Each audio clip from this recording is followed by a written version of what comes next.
9 hechos curiosos que pudieron cambiar la historia de México. Bienvenidos Nopalploides y Nopal Sisters a este nuevo video de Nopal Times Tops. Mi nombre es Marvin Lara y hoy te hablaremos de 9 hechos curiosos que pudieron cambiar la historia de México. A veces solo hace falta un golpe de suerte o una mala decisión para que las cosas tomen un rumbo completamente diferente. Y de este tipo de detalles está llena nuestra historia. Por ejemplo, ¿sabías que Pancho Villa salvó su vida gracias a unas lágrimas de cocodrilo y súplicas que hizo cuando lo tenían frente al paredón de fusilamiento? Pero antes de hablarte de estas curiosidades que nos han regalado la historia nacional, no olvides seguirme en mis redes sociales como Twitter e Instagram, pero sobre todo, tómate 5 segundos para suscribirte a nuestro canal y activar la campanita para que no te pierdas ninguno de nuestros videos. Recuerda que subimos material nuevo casi todos los días. Tu ayuda es muy importante porque nos permite llegar a un mayor número de personas, así que no olvides darle like y compartir nuestros videos. Muchas veces una pequeña acción puede originar importantes consecuencias y si no lo crees, no te pierdas este video. Así que ponte cómodo, llegar la botana que aquí comenzamos.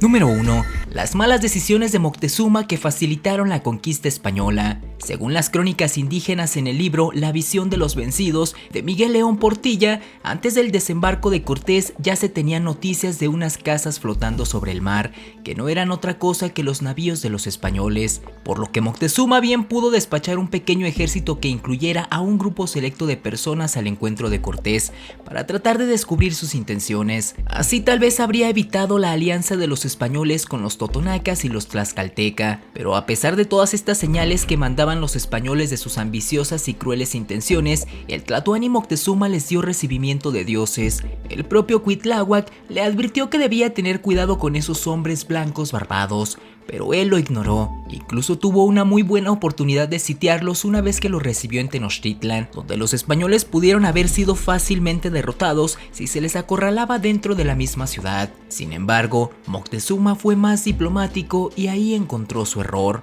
¿Cuál crees que sería nuestra historia si Moctezuma hubiera evitado la alianza entre españoles e indígenas que organizaron en su contra? Número 2. La oportunidad que dejaron ir los mexicas en la noche triste. Después de la caída de Moctezuma, Cuitláhuac se convirtió en el nuevo Tlatoani, y con una actitud más desafiante y orgullosa, los mexicas daban persecución a los españoles para diezmar de una manera apabullante a su ejército, incluidos sus aliados, derrotándolos en la recordada noche triste. Sin embargo, los mexicas cometieron el error de dejar vivo a Hernán Cortés y a sus principales hombres. Unos 40,000 soldados mexicas le cerraron el paso a los 500 españoles sobrevivientes y al deshecho ejército de aliados, pero en lugar de acabar con todos en ese momento, una infortunada situación le dio un giro completo a la historia. En plena huida de los invasores, un disparo al aire que hicieron con la finalidad de espantar a sus perseguidores terminó convirtiéndose en una bala perdida que se incrustó en el pecho de Cihuacóatl, que era el segundo hombre en importancia después del Tlatoani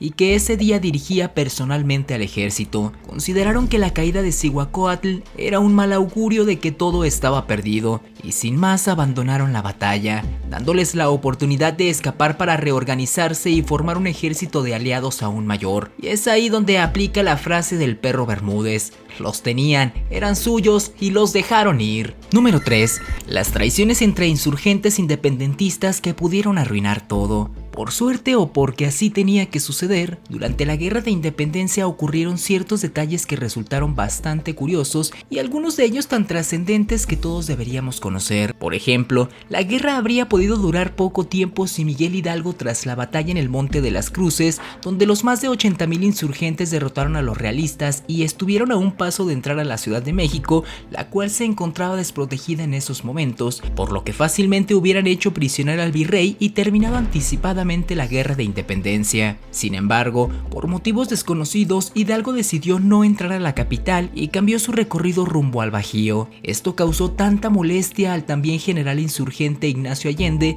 que trató de envenenar a Miguel Hidalgo en varias ocasiones, después de negarse a tomar la Ciudad de México y autodenominarse Alteza Serenísima. Un plan para acabar con Hidalgo fue cuando Allende repartió 3 dosis de veneno que jamás llegaron a la boca del cura Hidalgo porque siempre estaba bien protegido. ¿Se imaginan qué diría la historia de Allende si hubiera logrado su plan para envenenar al cura Hidalgo? Número 4.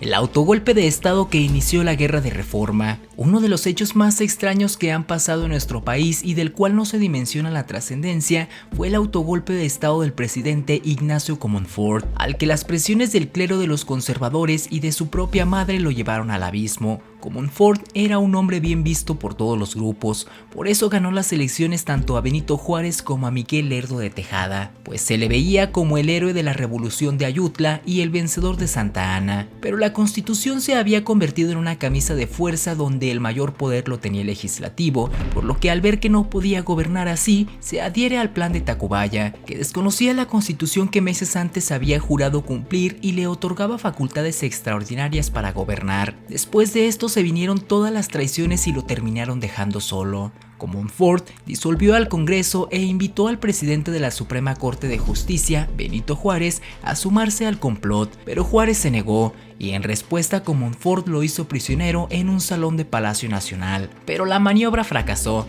el Partido Conservador desconoció a Comonfort y nombró a Félix Solóuga como presidente. Entonces Comonfort se dio cuenta que lo había perdido todo. Los liberales lo miraban como a un traidor y los conservadores lo desecharon como a una pieza inútil. Avergonzado liberó a Juárez, que conforme a la Constitución asumió la presidencia con facultades extraordinarias, por lo que tuvimos dos presidentes al mismo tiempo. Posteriormente el presidente autoderrocado dejó el cargo y se exilió en Estados Unidos por 5 años, y con esto se inició la Guerra de Reforma que duró 3 años entre liberales y conservadores. Pero, ¿qué habría pasado si Comonfort no hubiera tomado estas malas decisiones?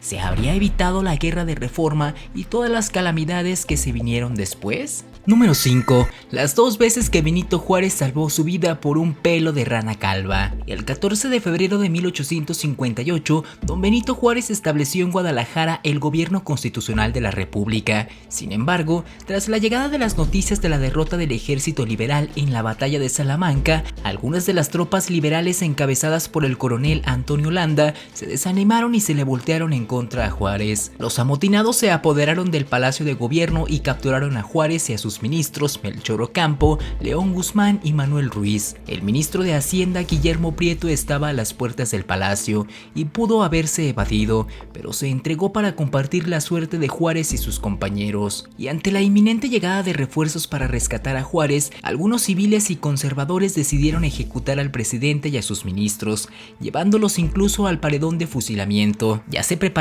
la ejecución cuando Guillermo Prieto se interpuso entre las bocas de los fusiles y Benito Juárez y arengó: "Levanten esas armas, los valientes no asesinan", diciendo luego que los hombres del 5º batallón habían sido siempre valientes y leales soldados, y que el hombre al que pretendían fusilar era el presidente que la nación se había dado. Los soldados entonces, sin aguardar otra orden, echaron las armas al hombro y se quedaron impasibles. La otra vez que logró salvar Juárez el pellejo fue a finales de enero de 1867, cuando la famosa carroza negra que transportaba a Juárez, Lerdo e Iglesias llegó a Zacatecas, y allí estuvo a un par de calles de ser interceptada por Miramón en un rápido ataque que este propinó a la ciudad. Juárez y sus colaboradores abandonaron el carruaje y apenas lograron huir a caballo. Mientras tanto, al saber de la caída de Zacatecas, Maximiliano se imaginó a Juárez hecho prisionero junto con su gabinete, y de inmediato giró la orden a Miramón para que en el caso de capturar al oaxaqueño y a sus hombres les aplicara consejo de guerra y se les juzgara,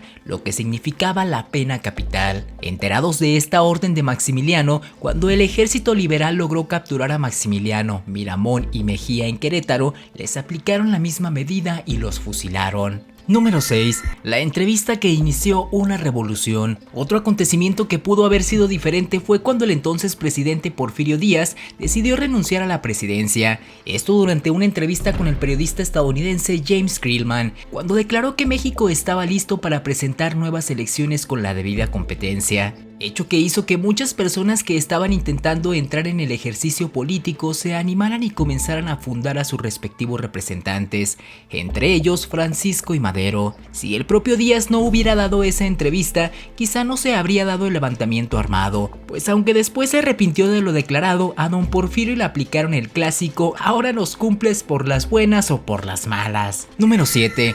La ocasión en que Pancho Villa no fue tan valiente como todos creían. Una de las facetas más desconocidas del Centauro del Norte Pancho Villa es aquel bochornoso momento cuando estuvo a punto de perder la vida por el pelotón de Victoriano Huerta, quien con el pretexto del robo de una yegua lo procesó por insubordinación y ordenó su fusilamiento. Cuando estaba al frente del paredón, contrario a lo que todos esperarían, se soltó llorando a grito abierto y se dejó caer hasta 3 veces suplicando por su vida, rogando que no lo hicieran, lo que le permitió ganar tiempo para que llegara el telegrama de Francisco y Madero que suspendió la ejecución y le salvó la vida mediante la intervención de su hermano Raúl Madero y de Guillermo Rubio Navarrete. Como alternativa fue enviado a la Ciudad de México y encarcelado en Santiago Tlatelolco. Años después, cuando le preguntaron sobre aquel bochornoso hecho, Villa respondió: "Yo nunca había tenido miedo de morirme, pero en aquella ocasión vi tan cerca mi fin que me pasó como un relámpago por el pensamiento la idea de que todo el navegar de mi vida había sido para nada. Lloré, jefe, como una mujer. Era el dolor más grande de mi vida, morir injustamente por la mano que movía aquel por quien yo había luchado tanto y que tanto quería". Se refería naturalmente a Madero. Las fuerzas de Victoriano Huerta, que entonces servían al maderismo, eran las que lo iban a ejecutar. ¿Pero qué habría pasado si se hubiera hecho el valiente y aceptado su trágico destino? Número 8. Villa había capturado a Álvaro Obregón y lo dejó escapar. Otro hecho que pudo haber cambiado la historia y quizá hubiera permitido vivir más tiempo a Pancho Villa fue su primer encuentro con Álvaro Obregón después de la renuncia de Victoriano Huerta a la presidencia el 15 de julio de 1914. Como ustedes saben, no había buenos acuerdos entre los revolucionarios, porque todos querían el poder. Villa estaba molesto con Venustiano Carranza, quien lo despreciaba por su reputación de bandolero. Para intentar llegar a un acuerdo, Álvaro Obregón se trasladó a hablar con Pancho Villa, pero ante la incongruencia de Obregón, que por un lado atacaba a las tropas villistas y por otro intenta llegar a un acuerdo, Villa decide capturarlo y mandarlo fusilar. Cuando el Centauro del Norte le cuestionó sobre su vida, respondió: "Desde que puse mi vida al servicio de la revolución he creído que sería una fortuna para mí perderla.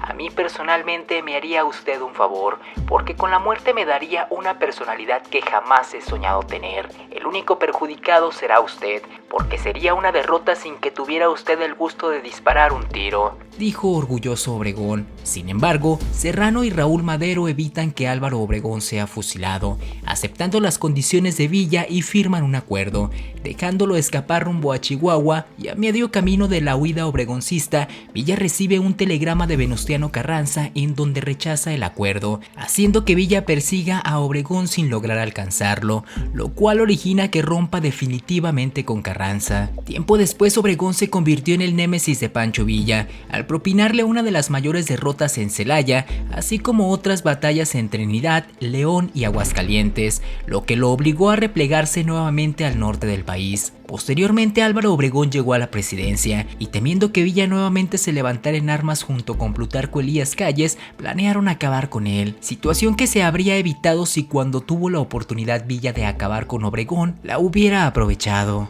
Número 9. La suerte de Álvaro Obregón que le salvó la vida. Quizá uno de los hombres más suertudos de la Revolución Mexicana fue Álvaro Obregón, pues aparte de la vez que se escapó de que Pancho Villa lo fusilara, hubo otra ocasión en la que estuvo cerca de no contarla, pero para su buena fortuna lo evitó de manera sorprendente. La mañana del 3 de julio de 1915, Obregón salió con algunos miembros de su escolta a recorrer el patio principal de una hacienda, de la que habían recibido reportes de ataques villistas. De pronto, una guardia de soldados al servicio de Francisco Villa salió y atacó con granadas al conjunto de hombres de Obregón, quien fue herido por uno de los proyectiles, perdiendo en el acto su brazo derecho. Existen otras versiones que en realidad fue una bala de cañón y otras que se trató de un disparo, pero la más convincente resulta la granada. Obregón en ese momento sintió un profundo dolor físico y psicológico por la pérdida de su brazo, que hasta intentó quitarse la vida. Y existen dos versiones también de cómo terminó salvándose. La primera fue que intentó dispararse en la sien, pero para su buena fortuna, un día antes uno de sus ayudantes había dado mantenimiento a su pistola y había olvidado cargarla, por lo que al presionar el gatillo no disparó. Y la otra versión es que cuando se puso la pistola en la sien, el teniente coronel Jesús Garza, que estaba junto a él, se lo impidió. De ser cierta esta última versión, resulta curioso que años después Jesús Garza sí logró quitarse la vida sin que nadie lo evitara. Muchas gracias Nopal Brothers y Nopal Sisters por ver nuestro video, y como siempre la opinión más importante es la tuya, por lo que te pedimos que nos dejes en los comentarios cuál hecho te sorprendió más y sobre qué capítulo de la historia de México te gustaría que abordáramos en un próximo video. Estaremos muy atentos para leer lo que nos escribas y te esperamos en nuestro siguiente video. Nos vemos, hasta la próxima.